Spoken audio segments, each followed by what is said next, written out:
category of story we're going to talk about is the circle stories.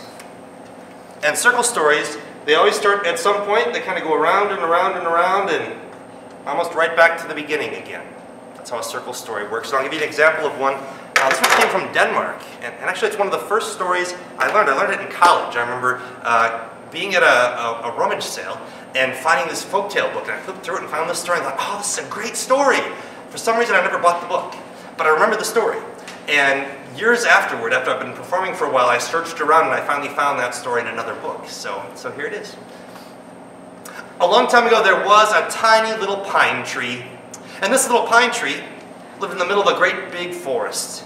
And as the pine tree looked around, saw all the great big trees and thought to itself, I'm just kind of an ordinary little tree. I wish there was something special about me. I wish I didn't have these ordinary green pine needles. I would like, and he thought of what he might like, and just then, a beautiful carriage came rumbling down the road through the forest. It had gold on the side of the carriage and beautiful glass windows, and people dressed in fancy outfits.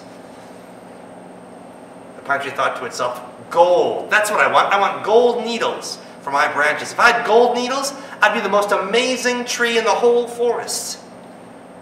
So that night the little pine tree hoped and he thought and he wished. And lucky for him, there was something nearby, maybe a fairy, or maybe a magic toadstool. But for whatever reason, when he woke up in the morning, poof! He was covered not in ordinary green needles, but beautiful gold needles. And for a while, as the sun reflected off his golden needles, the animals and other trees bent close to look at this amazing little tree. But just before noon, a peddler came walking down the road and saw those gold needles on that tree, and he ran over and he tore off all the needles and took that gold to town to sell it. And the little pine tree thought to itself, oh, wait a minute. Gold's not good for needles. It's too valuable. People will steal them all the time. I know. I want needles made out of glass. Glass like the windows of that carriage. Those will be beautiful and not so valuable. People will steal them. So that night he thought and he thought and he hoped and he wished, and sure enough, poof, the next day, he had beautiful glass needles on his branches. And once again, the animals and the plants, they bent over to look at this beautiful tree with those gorgeous glass needles.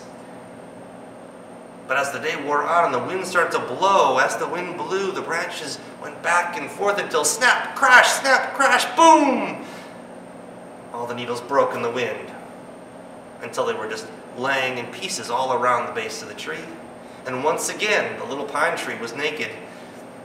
And I thought to itself, no, glass isn't right. It's not nearly flexible enough. I need something more flexible. And he looked around and he thought and he thought, and he saw the beautiful maple leaves, those hand-shaped leaves from the trees in the forest. And he thought, maple leaves. Maple are perfect. I wish I had maple leaves. And he thought and he thought and he hoped and he wished, and the next morning, poof! He was covered in those hand-shaped green maple leaves. That day, nobody really paid any attention to him at all. There are a lot of trees with maple leaves in the forest. But as the sun rose and beat down on the forest plants, that hot sun beat down on those maple leaves on the little pine tree, and the water began leaking out of those leaves and floating up into the air, until the little pine tree began to feel drier and drier. Its little roots couldn't pull up enough water from the soil. And he thought to himself, wait a minute, these leaves, they'll make me dry out. I gotta get rid of them right now. And he tore off all those leaves and threw them on the ground.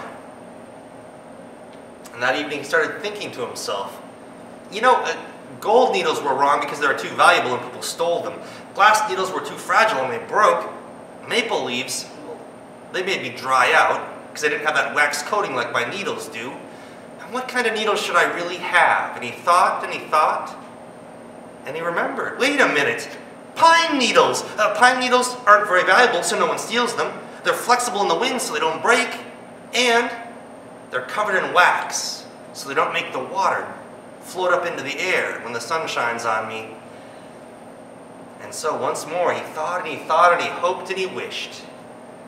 And when he woke up the next morning, he was covered in beautiful green pine needles. Now you can still find this tree today if you find the right forest in Denmark. You'll see it's not a little pine tree anymore, but a great big enormous tree. And if you sit down by its roots and listen carefully, you'll hear it still telling this story.